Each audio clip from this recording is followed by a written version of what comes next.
think it's more like the psychic experiments, like trying to turn on a light or turn off a light. You know, I think that the more energy you have at that time, the more you're going to be able to do stuff like that. And that's what I've noticed with myself. There's a magic healing chant in a book called Telecult Power by Reese P. Dubin. I've talked about that book a couple of times. It was like one of the very first books I started practicing out of. And what's it called? Telecom Power? Telecult. T-E-L-E-C-U-L-T. I think I got that one from my grandmother somewhere here. Yeah, I'm familiar with that. Okay, cool. Yeah, no, that's a badass book. There's parts of it that are hard to understand. You know, like I think there's certain experiments that could be explained a little bit better. But there's a list of magical command words that call the little people of the spirit world into action when you speak them to do a specific thing. And there's a list of magic chants in there that do the same thing, working with these entities they call the little people. And there's one in there for, it's the magic chant for healing and relief of pain. And it's a mouthful. I mean, it's like a page and a half long, but I memorized the entire chant. And I would do this for people, like sick people. Like if my dad or somebody was sick, I'd light a candle, I'd sit there and focus on the flame, and I'd say that chant 3 times. You just insert the person's name into it, and every time it would work. And so, you know, I've had a few instances where I've been around people that, you know, that were complaining about, you know, chronic pain, like their back hurting or a migraine or something like that. And I'm like, ooh, can I try something? And they look at you kind of weird, and I'm like, I'm gonna have to touch you. You're like, okay, yeah, I'll let you try it. And so I know exactly what you mean. Yeah. I put my right hand on them over the afflicted area, you know, like their head or their back or whatever, and I would say that chant, and every time it would work. The pain would dissipate and go away, and they'd freak them out, you know, like they were like, "Whoa, what is that?" I'm like, "It's some shit I found in a magic book," you know. It seems to work, but yeah, something like that. It works really well. I mean, that's the interesting part about magic. It can get very complicated. It can get like very detailed with things. But that's because it's a dance. You know, magic is a source. Yes, magic is creation, but magic is all around us. The simplest things that we do could be considered magic. That goes down to the basic understanding of how magic functions. There's low magic, there's high magic. There's different spells. You can use different deities. You can use different paradigms. And they all work differently. And that's where people, you know, get also confused because there's just so much. But I think that we can either overcomplicate things or we can make them easier for us. So for beginners, what I always advise is don't go into the currents that we're doing at the beginning because they go very detailed and in depth. Just start to experiment with it. Start to, you know, do these things. Try sigil magic. Try chants. And then once you kind of get how it's done, how you know how you can affect magic your way, because it's always your way, it's your creation, then you're able to take the art form, which is magic, because it's an art and a technology, and kind of figure out how it works, because that's what we're still doing. We're still trying to figure out how it all works, because just going back hundreds of years, they use symbols and mythology in order to understand what was going on. The same way when you would go back in time and you would be a simple peasant and you would see a flying saucer, of course there would be magic. You have no sense of technology that could be able to do that. It would be the gods coming down, you know, to, you know, help us or to whatever. So it's upon us to, you know, figure all these things out and see how magic works for the individual, and then put it out there for other people to test. I mean, when you're saying you have this chant and you came across it and you're able to heal someone and get rid of their pain instantly, that is amazing. Because it first of all shows that you're a capable magician, that you know how to direct energy, and also shows that as soon as someone knows how to direct that energy and they have a specific funnel, a funnel where the energy can go, you're able to pinpoint it exactly, you know, what it needs to be, like what it needs to do. So yeah, that's essentially what we're doing here, you know, trying things out, trying to figure out the art of magic as much as we can. And yeah, that comes back to turning off the light, turning on the light, experimenting with that dance of magic. Because that's what it is, you know, it's a, why do we do these rituals? Why do we have these specific motions? Why do we, you know, go leftwise? Why do we have the banishing pentagram ritual? Why do we have these things? Now, it's to focus energy. You can, if you know how to do it, just sit down and create anything you like without doing a ritual, if you know how it's done, if you know how to direct it. But the ritual is there to give energy a dance, to spiral it in certain directions, give it certain attributes and energies, and move it around to a specific point of goal that you have. And that's how I see rituals. The tools that I use, for example, like the Afame or many other things like the altar, they're tools, but they also have power on their own. So we can go into that road of, hey, what does an Afame do? Why do I use an Afame to cut energies? How does it function? And it's a lot, but that's why we have Bill Dubendorf, Ollie Stewart, J.S. Garrett, E.A. Quetting, Edgar Kerwell, all of these people that have a specific notion about how magic functions and works, and they're presenting it to people. Oh yeah, yeah, and you know, they say that every system works for somebody. So, you know, I don't know. You know, I kind of bounce around and practice with all different kinds of systems, and I've found power in just about every one of them. So I don't. You know, they say that you know, whatever magic's in your blood is what you should stick with. A lot. You know, that's a lot of people's you know, view on magic, that you should go with the current that you know, lines up with your DNA. But you know, it may come more natural to you if that's the magic of your people, whoever your people are. But I really don't think that for the Black Magician, I think they can step into any system and get results. It's a universal mentality that you develop when you start working with these currents and really giving yourself an overhaul, you know. And that's what happens.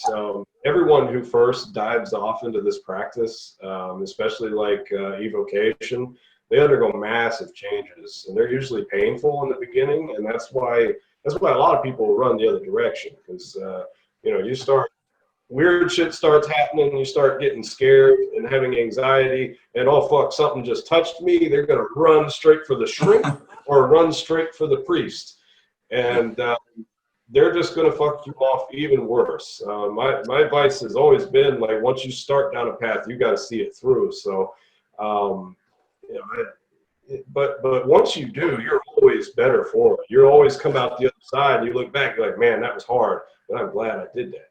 And I think if now, before I bite off into a path working, it's almost like I go ahead and get like my fear and anxiety out of the way before I ever even start, because I know I'm getting on a roller coaster ride and I can't jump off of it, because if I do, then I'm gonna be stuck somewhere on the track. And you know, it's always good to think about and research something before you jump into it, but also you also got to come to it with the confidence and the mentality that that you are the ultimate creator of your own reality. And if you set your mind to do this, then you're going to fucking do it. And after you dance with a few devils, there's nothing else to fear. And you realize that, and then the whole world is wide open to you, you know? Yeah, exactly. I mean, as soon as shit gets real, people run for the hills. And that's what separates, there's a German saying for that. That's what separates the true magicians from the dabblers. Because as soon as it gets real, as soon as you're able to establish a contact where you see the spirit in front of you, but you're able to physically sense it, people get scared a lot. I remember a time when I was here to do a ritual, and I just placed them in the universal circle. I was, at that time, walking the path of smoke, walking Pokemon and very dark forces. And I'm like, okay, I just want you to, I knew that he was sensible to energy, so I wanted to test it out if he would be able to realize, maybe sense something. And I put them into the circle, and I started a ritual. I just evoked the devas, and the thieves and the Ahriman around him, and then just put him into the circle, and knocked out for 5 minutes. And I just let him there. Like I didn't know if he was dead. Like I guess he still had a pulse, but I just left him there for 5 minutes, and I let the spirits do the work. And then I just used my bell, ringed it, and boom, he was back. And that was the most terrifying experience he ever had. So I'm sorry for putting him through that, but he wanted to see that, test it. But at the end, he was like, dude, I was always thinking you're a bullshitter. Now I respect you, but this shit is not for me. Do not do it again. It's like, okay. I won't put you through hell again for sure, but I also wanted to test it out. So thanks for that. Yeah, being my lap rat in that. But yeah, that's what, people should always realize, that there's so many different currents and energies that you can work with. Even if people say work with your DNA, yeah, sure, you can, but you should, as you said, the Black Magician doesn't have any limits. We don't have any boundaries. We take the back door into things because we take away the religion and the bullshit and we go straight for power. And that's why we're the most capable magicians out there, because we're not restrained. We're not restrained by any dogma, any rules, because we make our own.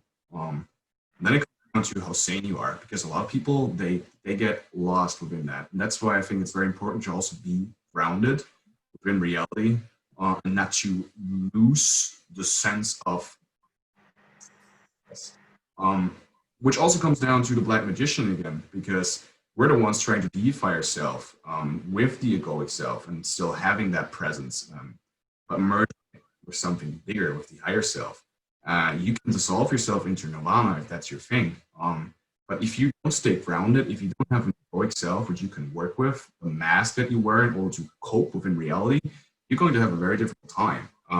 But if you want to go through that, if you open up all the gates of hell and just walk through it, you can. And it's upon you. If you want to live in the woods and just do the 100% magical lifestyle and be a druid, you can do that. It's all open for you. But I think in the modern time, especially for us being here, it is still important to be present, because there's a reason why we're here. There's a reason why we're doing that. There's a reason why we're speaking about these things. So we have enough time to dissolve into nirvana or experience reality as it is through our magic daily. But we need to come back here, take what we've learned, and realize that for us and for other people. How do we benefit from that? How do we fucking benefit from these rituals if you can't apply them to your daily life? I cannot put up my altar and do a ritual when I'm out and about. No, if I'm stuck in a situation and my magic is needed right now, I need to know how to focus that energy and push it out there. And that's the most important part, how you do it. Yeah, it's all about technique. I'm a firm believer that we can do anything. It's just finding the right technique. And that's why if I'll set the bar really high for myself. I'm like, I want to cause something really crazy, or I want to make this change that should not be possible. And so I'll do specific rites for specific changes that I can measure scientifically, to say, okay, this worked, this good, this didn't work, or I had to tweak it this much to make it work. And so it's never like, okay, that didn't work, so I quit. I'm like, okay, why didn't that work? Did I summon the wrong entity? Did I not generate enough power with my ritual? And so if you do the same ritual over and over and over for the same thing and tweak it a little each time, eventually you're going to hone that and perfect it. And then like you've mastered that particular skill, and then it's on to the next high. And I always tell people that come to me, like I do lots of consultations with folks, and most of those are magicians that are trying to get to the next level. And they'll say, how do I do that? How do I get to the next level? I'm like, you've got to find your drug of choice. Magic is a drug to me. And you can develop an unhealthy obsession with it. I definitely did that for a couple of years. And, I gained a lot of ground and learned a lot of shit. But there were other aspects of my life that suffered for it because I was too obsessed. And I realized that too. But magicians need to figure out what really does it for them. Like, what would make you the happiest if you were able to do that? and then master everything that has already been pioneered in that field, and then take it even further. You know, hit the bottom of the rabbit hole and then dig it deeper.